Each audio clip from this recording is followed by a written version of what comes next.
Nomor 13. Di bawah ini yang merupakan kewenangan KPU, kabupaten atau kota dalam penyelenggaraan pemilu adalah: A. Melaksanakan semua tahapan penyelenggaraan di kabupaten atau kota berdasarkan ketentuan peraturan perundang-undangan. B. Mengordinasikan dan mengendalikan tahapan penyelenggaraan oleh PPK, PPS, dan KPPS dalam wilayah kerjanya. C. Menindaklanjuti dengan segera temuan dan laporan yang disampaikan oleh Bawaslu kabupaten atau kota. D. Merencanakan program dan melaksanakan anggaran serta menetapkan jadwal di kabupaten atau kota. E. Membentuk PPK, PPS, dan KPPS dalam wilayah kerjanya. Jawaban yang benar adalah E. Membentuk PPK, PPS, dan KPPS dalam wilayah kerjanya. Nomor 14. Lembaga negara yang merupakan satu kesatuan fungsi penyelenggaraan pemilu adalah: A. Komisi Pemilihan Umum serta Badan Pengawas Pemilihan Umum dan Dewan Kehormatan Penyelenggara Pemilihan Umum. B. Komisi Pemilihan Umum serta Badan Pengawas Pemilihan Umum dan Mahkamah Konstitusi. C. Komisi Pemilihan Umum serta Badan Pengawas Pemilihan Umum dan Komisi Penyiaran Indonesia. D. Komisi Pemilihan Umum dan Badan Pengawas Pemilihan Umum. E. Badan Pengawas Pemilihan Umum serta Kepolisian dan Kejaksaan. Jawaban yang benar adalah A. Komisi Pemilihan Umum serta Badan Pengawas Pemilihan Umum dan Dewan Kehormatan Penyelenggara Pemilihan Umum. Nomor 15. Berikut ini merupakan prinsip-prinsip pengaturan dana kampanye kecuali: A. Menjaga kesetaraan peserta pemilu. B. Mencegah pembelian nominasi, pencukongan calon, dan pengaruh kontributor atau kelompok kepentingan terhadap calon.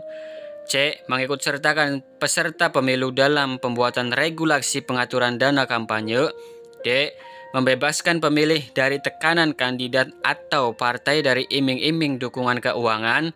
E. Mencegah donasi ilegal atau dana hasil korupsi atau kejahatan lainnya. Jawaban yang benar adalah A. Menjaga kesetaraan bagi peserta pemilu. Nomor 16. Di dalam Undang-Undang Nomor 1 Tahun 2015 sebagaimana diubah dengan Undang-Undang Nomor 8 Tahun 2015 tentang pemilihan gubernur, bupati, dan wali kota. Pelaksanaan pemilihan gubernur dan wakil gubernur, bupati dan wakil bupati, serta wali kota dan wakil wali kota dilaksanakan secara serentak pada tahun A. 2015, 2016, dan 2017. B. 2015, 2017, dan 2018. C. 2015, 2017, dan 2019.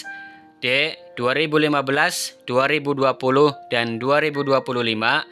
E. 2015, 2019, dan 2023. Jawaban yang benar adalah A. 2015, 2016, dan 2017. Nomor 17. Hingga saat ini perubahan UUD 1945 telah dilakukan sebanyak 4 kali. Perubahan pertama dilakukan pada tahun A. 1998, B. 1999, C. 2000, D. 2001, E. 2002. Jawaban yang benar adalah B. Tahun 1999. Nomor 18. Di bawah ini merupakan kewajiban penyelenggara pemilu dalam melaksanakan asas kepastian hukum berdasarkan peraturan bersama antara KPU, Bawaslu, dan DKPP mengenai kode etik penyelenggara pemilu kecuali: A. Melakukan tindakan dalam rangka penyelenggaraan pemilu yang secara tegas diperintahkan oleh peraturan perundang-undangan. B. Menjelaskan keputusan yang diambil berdasarkan peraturan perundang-undangan, tata tertib, dan prosedur yang ditetapkan. C. Melakukan tindakan dalam rangka penyelenggaraan pemilu yang sesuai dengan yurisdiksinya. D. Melakukan tindakan dalam rangka penyelenggaraan pemilu menaati prosedur yang ditetapkan dalam peraturan perundang-undangan. E. Menjamin pelaksanaan peraturan perundang-undangan yang berkaitan dengan pemilu sepenuhnya diterapkan secara tidak berpihak dan adil. Jawaban yang benar adalah B. Menjelaskan keputusan yang diambil berdasarkan peraturan perundang-undangan, tata tertib dan prosedur yang ditetapkan. Nomor 19. Sistem pemilu digunakan untuk mengkonversi suara rakyat menjadi kursi. Setiap sistem pemilu setidaknya memerlukan 5 unsur, yaitu A. Besaran dapil, distrik, magnitude, dan ambang batas atau threshold. B. Formula pembagian kursi atau penentuan calon terpilih. C. Pola pencalonan atau nomination. D. Model penyuaraan atau balloting. E. Sistem kepartaian. Jawaban yang benar adalah A. Besaran dapil atau distrik, magnitude, dan ambang batas atau threshold. Nomor 20. Pengawas pemilu meneruskan laporan pelanggaran administrasi pemilu kepada KPU, KPU Provinsi, dan KPU Kabupaten atau Kota. Yang dimaksud dengan pelanggaran administrasi pemilu adalah A. Pelanggaran terhadap pelaksanaan tahapan penyelenggaraan pemilu. B. Pelanggaran terhadap ketentuan pidana pemilu yang diatur dalam Undang-Undang Pemilu yang penyelesaiannya dilaksanakan melalui pengadilan dalam lingkungan peradilan umum. C. Pelanggaran yang meliputi tata cara, prosedur, dan mekanisme yang berkaitan dengan administrasi pelaksanaan pemilihan dalam setiap tahapan penyelenggaraan pemilihan di luar tindak pidana pemilihan dan pelanggaran kode etik penyelenggara pemilihan. D. Pelanggaran terhadap kode etik pemilu yang telah ditetapkan oleh KPU bersama-sama dengan Bawaslu. E.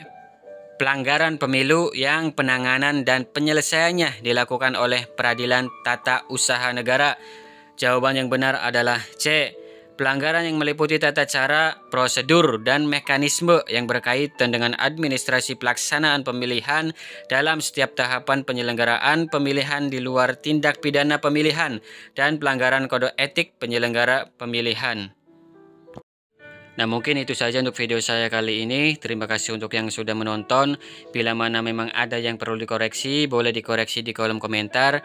Ini adalah video untuk persiapan tes CAT ataupun tertulis PPS, yang mana video ini adalah untuk sarana belajar dan juga menambah wawasan dan pengetahuan terkait dengan kepemiluan. Semoga video ini bermanfaat dan bisa memberikan pengetahuan dan juga salah satu sarana untuk menambah wawasan. Itu saja dari saya, kurang lebih mohon maaf. Wallahul muwaffiq ila aqwamit thoriq.